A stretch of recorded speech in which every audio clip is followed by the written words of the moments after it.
Hello my dear students.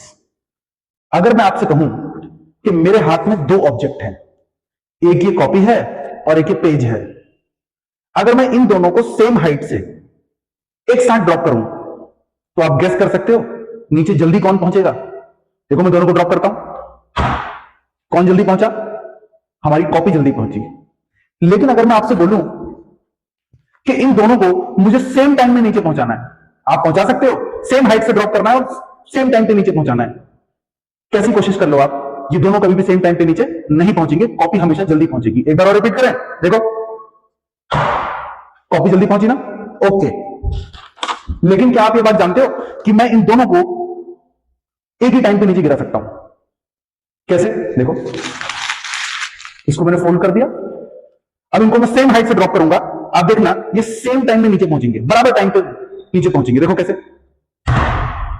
पहुंचे ना same time पे। क्या आप बता सकते हैं ऐसा क्यों हुआ? जी हां, अगर आप नहीं गेस कर पा रहे हैं तो मैं आपको बताता हूं, यह हुआ एयर रेजिस्टेंस की वजह से। हमारी हवा में भी रेजिस्टेंस मौजूद होता है, यानी हवा में भी फ्रिक्शन मौजूद होता है। तो जब बॉडी उसमें ट्रेवल करती है, वो फ्रिक्शन बॉडी के मोशन के अगेंस्ट उसको रोकने की कोशिश करता है। लेकिन जिस बॉडी का सरफेस एरिया ज्यादा होगा उस बॉडी में एयर फ्रिक्शन ज्यादा लगेगा। जैसे जब तक ये पेपर खुला हुआ था, देखो तब तक का इसका एरिया बहुत ज्यादा था, तो जैसे मैं इसको ड्रॉप कर रहा था इसमें फ्रिक्शन भी ज्यादा लग रहा था। लेकिन जब मैंने इसको मोड़ दिया, यानी मैंने इसका सरफेस एरिया कॉन्ट्रैक्ट कर दिया, तो सरफेस एरिया कॉन्ट्रैक्ट करने की वजह से इसमें एयर फ्रिक्शन भी कम लगेगा और ये तेज स्पीड से नीचे हो जाएगा।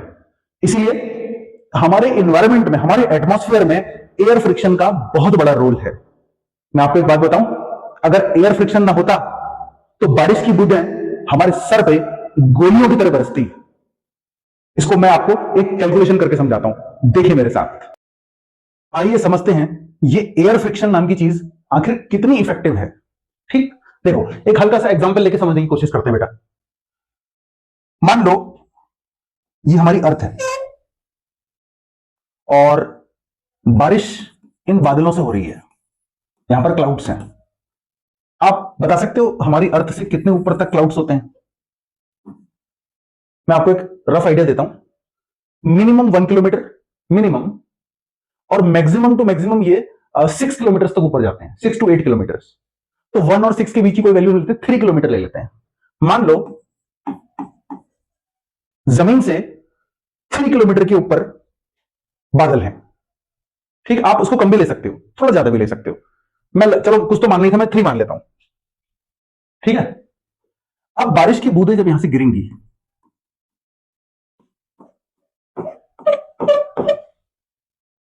तो आप बता सकते हैं जमीन पर किस स्पीड से गिरेंगी?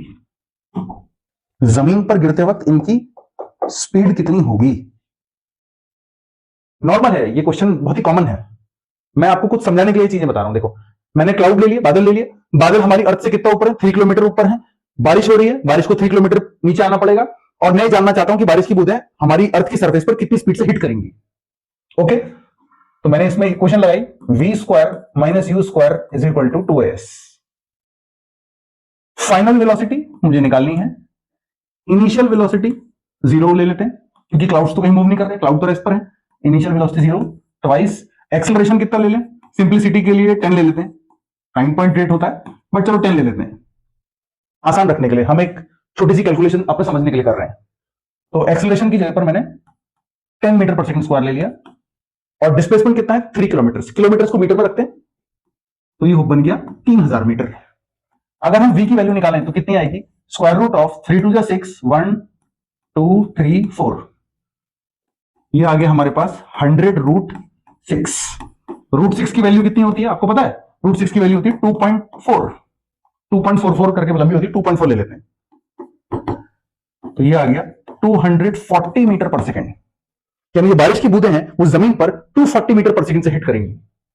अगर मैं इसी स्पीड को मीटर पर सेकेंड में न लेकर किलोमीटर पर आवर में लेने की कोशिश करूं, तो ये कन्वर्ट हो जाएगा लगभग 864 किलोमीटर पर सेकेंड के आसपास।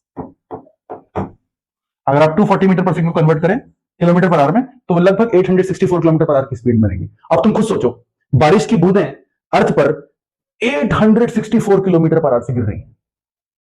कैलकुलेशन तो यही कहती है, फिजिक्स की कैलकुलेशन तो यही कहती है। लेकिन क्या सच में बारिश की बूंदें 864 किलोमीटर पर आवर से गिरती हैं? अगर 860 इतनी स्पीड से अगर बारिश की बूंदें अर्थ पर गिरती, तो क्या हम बारिश के नीचे खड़े हो पाते? क्या हमारी छाता काम करती? नहीं, छाता फट जाती। छाता तो छोड़ो, इंसान की सर फट जाता। गोलियों से भी ज्यादा स्पीड है। इवन बुलेट्स की स्पीड भी इससे कम होती है। 100, 200, 250 किलोमीटर पर आवर की स्पीड से बुलेट चलती है। ये तो 864 किलोमीटर पर आवर की स्पीड से बारिश की बूंदें गिर रही हैं। लेकिन सर रियलिटी में बारिश की बूंदें तो इतनी स्पीड से नहीं गिरती। हम बारिश में तो आराम से घूम सकते हैं, हम छाता ले आते हैं, हमारी छाता को भी कोई डैमेज नहीं होता। ऐसा क्यों? इसलिए क्योंकि मैंने अभी आपको बताया, हमारे एयर में एक फ्रिक्शन मौजूद है जिसको एयर फ्रिक्शन या एयर रेजिस्टेंस कहते हैं। बारिश की बूंदें अगर एयर रेजिस्टेंस नहीं होता तो इतनी ही तेज स्पीड से धरती पर गिरती, जो हमारी फसल को, हमारी वेजिटेशन को, इंसान को और बहुत सारी चीजों को, जानवरों को नुकसान पहुंचाती। इतनी तेज स्पीड नुकसान कर देती, बहुत लोगों की जान चली जाती। लेकिन क्योंकि रास्ते भर में एयर का फ्रिक्शन इतना स्ट्रांग है, वो एयर फ्रिक्शन इतनी हाई स्पीड को लो करके, आपको पता है लास्ट में इसकी स्पीड कितनी रह जाती है रेन ड्रॉप्स की अर्थ पे गिरते वक्त? मैक्सिमम टू मैक्सिमम, बहुत ही हैवी रेनफॉल भी हो जाए तो 10 किलोमीटर पर आवर। एक एवरेज वैल्यू में ले रहा हूं, कहीं बादल फट जाए, वो हो जाए, कुछ एक्सट्रीम केस हो तो बात अलग है, वरना एक हैवी रेनफॉल, अच्छी खासी रेनफॉल की स्पीड अर्थ पर जब रेन ड्रॉप्स हिट करती हैं तो 10 किलोमीटर पर आवर से हिट करती हैं। तो देखा आपने एयर रेजिस्टेंस का रोल कितना तगड़ा है हमारी लाइफ में और फिजिक्स में, हमारे इन्वायरमेंट में। मुझे लगता है सभी बच्चों को ये बात बहुत अच्छे ढंग से समझ में आ गई होगी कि एयर रेजिस्टेंस नेग्लेक्ट करने वाली चीज नहीं है। उसको नेग्लेक्ट कर देते हैं वो एक अलग बात है, बट ये कोई नेग्लेक्ट करने वाली चीज नहीं है। एयर रेजिस्टेंस ना हो तो बारिश में बहुत नुकसान हो इंसान को, लिविंग लाइफ को, जानवर को। ऐसे ही इंटरेस्टिंग कॉन्सेप्ट जानने के लिए आप मेरे चैनल को फॉलो कीजिए और मेरे साथ बने रहिए। Thank you.